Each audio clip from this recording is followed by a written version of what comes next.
enggak apa-apa. Jadi nggak usah kaku, santai aja. Silakan, Bu. Ya Bu, kita mulai. Assalamualaikum warahmatullahi wabarakatuh. Waalaikumsalam. Waalaikumsalam warahmatullahi wabarakatuh. Silakan Bapak Ibu di apa namanya, mikrofonnya diaktifkan saja. Apa kabar semuanya? Alhamdulillah kita semua dalam keadaan sehat walafiat. Kembali bisa bertemu lagi, yaitu mata pelajaran sejarah kebudayaan Islam. Untuk mengawali pembelajaran kita pada saat ini, mari kita berdoa bersama-sama. Silahkan Pak Lukman dipimpin. Untuk memulai pembelajaran pada hari ini, marilah kita berdoa terlebih dahulu. Berdoa mulai. Bismillahirrahmanirrahim. Bismillahirrahmanirrahim. Wa bi Muhammadin wa rasulillah.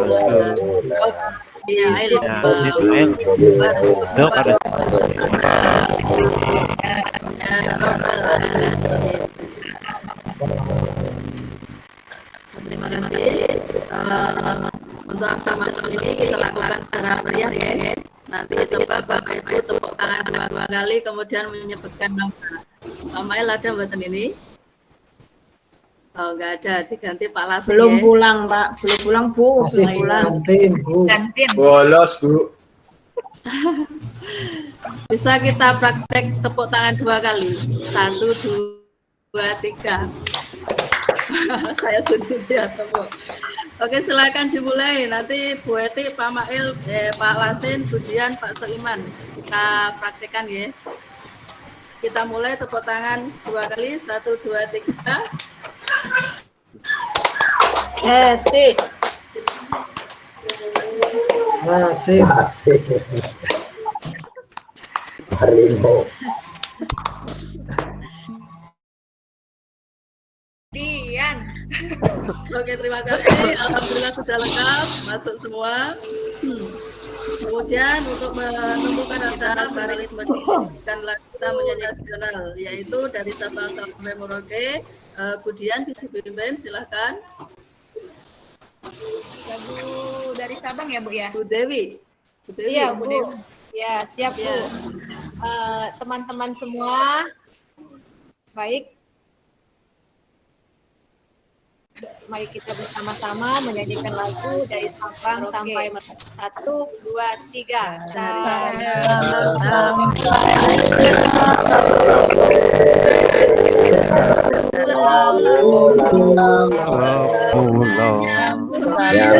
Menyambut jatah Indonesia tanah air, tanah air,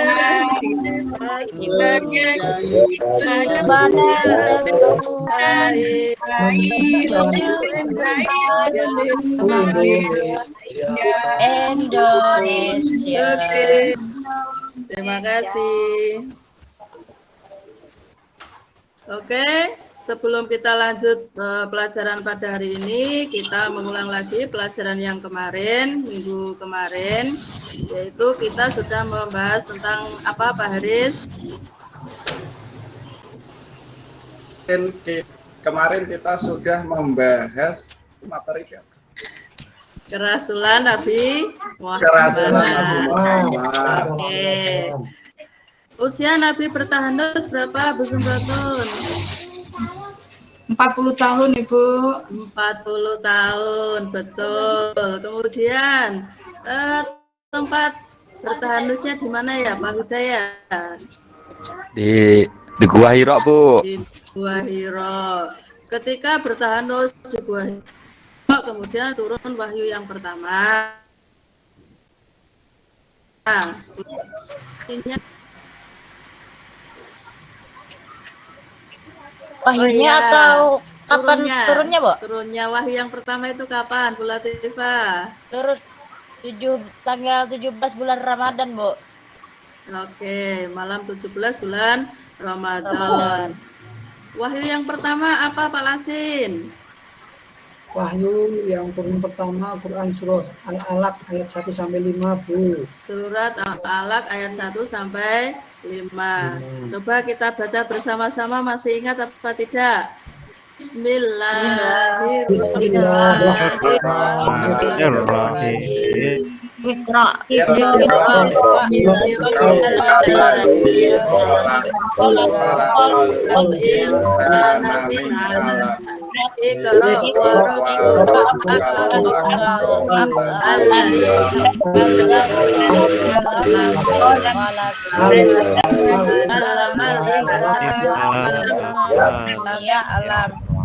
Oke. Kemudian kemudian setelah turun wahyu yang kedua, terus lagi turun wahyu yang setelah turun wahyu yang pertama, terus kemudian turun lagi wahyu yang kedua. Bu Juliati, wahyu yang kedua apa ya? Al-Mudaththir ayat 1 sampai 7. Al-Mudaththir ayat 1 7. Oke, kita lanjutkan untuk pembahasan materi hari ini. Kita akan membahas tentang strategi dakwah Nabi Muhammad di Mekah.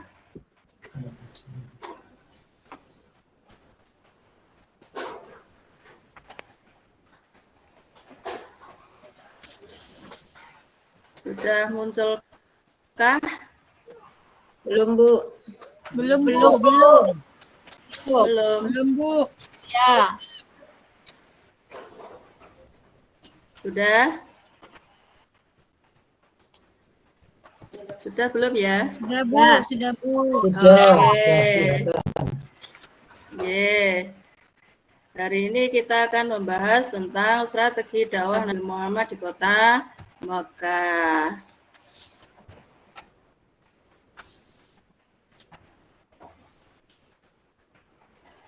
Kompetensi dasar yang akan kita pelajari yaitu menganalisis strategi dakwah Nabi Muhammad di Mekah, kemudian nanti kita juga mengolah informasi tentang strategi dakwah Nabi Muhammad di Mekah. Adapun tujuannya nanti dapat menjelaskan strategi dakwah di Mekah, kemudian dapat mempresentasikan strategi dakwah di Mekah.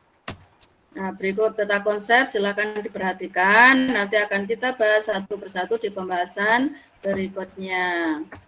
Oke, silakan diamati gambar berikut, gambar pertama dan gambar kedua. Setelah mengamati gambar, mungkin akan timbul pertanyaan, bagaimana strategi dakwah Nabi Muhammad di Mekah? Oke, kita bahas satu persatu. Strategi dakwah Muhammad di Mekah dilakukan dengan berbagai cara. Yang pertama yaitu dakwah secara rahasia, kemudian secara terang-terangan. Dakwah secara rahasia ini dilakukan Nabi Muhammad dengan melakukan pendekatan personal selama 3 tahun. Kemudian ketika Nabi Muhammad berdakwah secara terang-terangan, secara sembunyi-sembunyi, ini ada beberapa keluarga dan sahabat yang masuk Islam yang disebut dengan As-Sabiqun al-Awwalun. Ada Khadijah, Zaid, Ali, dan disusul dengan beberapa sahabat berikutnya. Dakwah yang selanjutnya yaitu secara terang-terangan atau jahar. Ini setelah turun surat Al-Hijr ayat 94, kemudian Nabi Muhammad melakukan dakwah secara terang-terangan. Strategi dakwah Nabi Muhammad berikutnya yaitu dengan berhijrah. Hijrah ini dilakukan Nabi Muhammad. Ada yang ke Habsi. Habsi ini dilakukan secara bertahap 2 kali. Kemudian Nabi Muhammad hijrah ke Taif.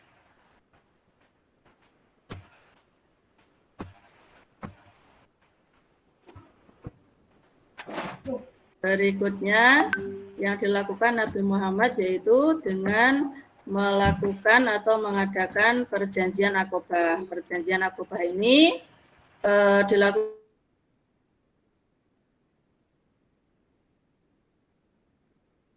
dengan orang-orang Yasrib yang melakukan Aqobah kedua. Demikian materinya. Berikutnya setelah kita setelah materi yang disampaikan, nanti anak-anak akan diskusi, ya, akan ada kegiatan diskusi. Nanti di per kelompoknya ada 5 sampai 6 orang. Nanti kita akan membahas tentang bagaimana strategi dakwah Nabi Muhammad di Mekah. Nanti silakan didiskusikan dengan kelompoknya masing-masing.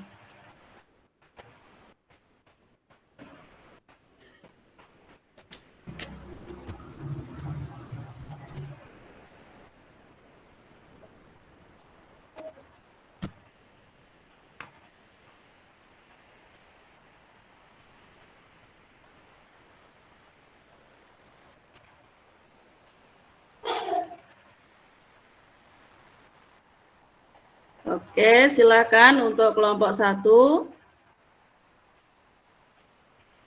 diwakili oleh Pak Haris. Silakan disampaikan hasil diskusinya.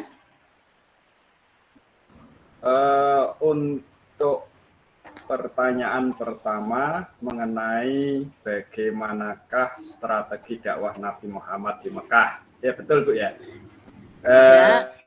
Yaitu ada 2 strategi Bu dakwah yang dilakukan oleh Nabi. Yang pertama dakwah secara sirri atau rahasia, itu berdasarkan perintah Allah surat Asy-Syu'ara ayat 214 yang dilakukan kurang lebih selama 3 tahun. Strategi dakwah yang kedua adalah dakwah dengan terang-terangan atau jahar, itu juga atas perintah Allah berdasarkan surat Al-Hijr ayat 94, itu dilakukan kurang lebih 20 tahun. Nah, terus selanjutnya dengan melakukan misi hijrah ke Taif dengan berharap Nabi itu meminta perlindungan dari penduduk Taif, namun mereka tidak mau memberikan perlindungan, bahkan Nabi malah dilempar batu. Terus selanjutnya melakukan perjanjian Aqabah yang dilakukan Nabi dengan penduduk Yasrib, itu dilakukan 2 kali pada musim haji, yaitu pada tahun ke-12 kenabian dan tahun ke-13 kenabian. Mungkin itu jawaban dari kelompok kami Bu. Kalau salah mohon dikoreksi Bu. Terima kasih. Terima kasih Pak Haris. Untuk kelompok 2, Bu Jumiati silahkan. Ya, baik, kami dari kelompok 2 akan mempresentasikan hasil diskusi kami. Ya, bagaimana strategi dakwah Nabi Muhammad di kota Mekah. Yang pertama yaitu melalui dakwah secara sembunyi-sembunyi. Ini dilakukan oleh Rasulullah untuk mengantisipasi reaksi orang-orang Quraisy yang kaget dan belum bisa menerima ajaran Islam. Selanjutnya strategi yang kedua yaitu dakwah secara terang-terangan atau yang disebut juga dengan dakwah jahriyah atau jahar, yaitu dengan cara mengumpulkan masyarakat Mekah di Bukit Sofa, kemudian beliau menyeru untuk mentauhidkan Allah dan iman kepada risalahnya. Selanjutnya strategi ketiga yaitu hijrah ke Habsyi pada bulan Rajab tahun 5 kenabian. Hijrahlah merupakan kelompok pertama yang terdiri dari 2 orang laki-laki dan 4 orang perempuan yang dipimpin oleh Utsman bin Affan. Selanjutnya strategi yang keempat yaitu misi ke Taif yang dilakukan oleh Rasulullah. Beliau berharap untuk meminta bantuan, namun setelah sampai di sana tetapi beliau ditolak oleh masyarakat Taif tersebut. Selanjutnya misi yang kelima yaitu perjanjian Aqabah yang terjadi sebanyak 2 kali, yaitu pada tahun ke-12 kenabian dan tahun ke-13 kenabian. Mungkin itu presentasi dari kelompok 2. Terima kasih. Assalamualaikum warahmatullahi wabarakatuh. Waalaikumsalam warahmatullahi wabarakatuh. Terima kasih untuk kelompok 2 yang diwakili oleh Bu Jumiati. Sekarang untuk kelompok 3, Pak Fauzi silakan. Baik Bu, saya mewakili dari kelompok 3 akan menyampaikan hasil diskusi kami berkaitan tentang bagaimana strategi dakwah Nabi Muhammad SAW. Ada 5 strategi itu. Yang pertama dakwah Nabi secara sembunyi-sembunyi. Yang kedua, dakwah Nabi secara terang-terangan yang dilakukan oleh Nabi dengan cara salah satunya beliau melakukan sholat di samping Ka'bah. Kemudian lagi yang ketiga, hijrah ke Habsyi. Yang keempat, misi ke Taif. Dan yang kelima, mengadakan perjanjian Aqabah yang pertama dan yang kedua. Ibu dari kelompok kami. Oke, setelah kita menyimak materi, kemudian mengadakan diskusi, mungkin semuanya sudah paham untuk materi hari ini? Sudah, Bu. Insyaallah, Bu. Alhamdulillah, semoga bisa dipahami. Terus kemudian apakah ada materi yang menarik hari ini? Pak Ismail belum datang ya? Masih di WC, Bu. Ada ini, Pak Soiman. Ada materi yang menarik hari ini nggak Pak Soiman?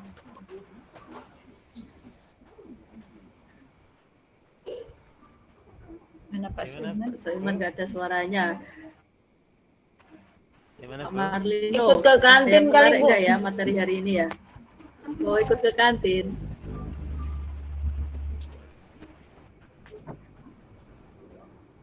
Menurut Pak Haris ada nggak ya materi yang menarik hari ini, Pak? Pak udah. Ismail ada?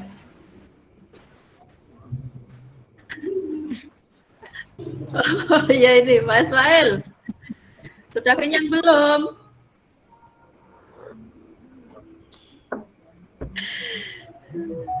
Oke, semoga untuk metode yang kita pakai dalam pembelajaran hari ini dapat meningkatkan kemampuan kita, kemudian untuk media yang kita gunakan hari ini juga bisa membantu untuk mencapai kemampuan kita.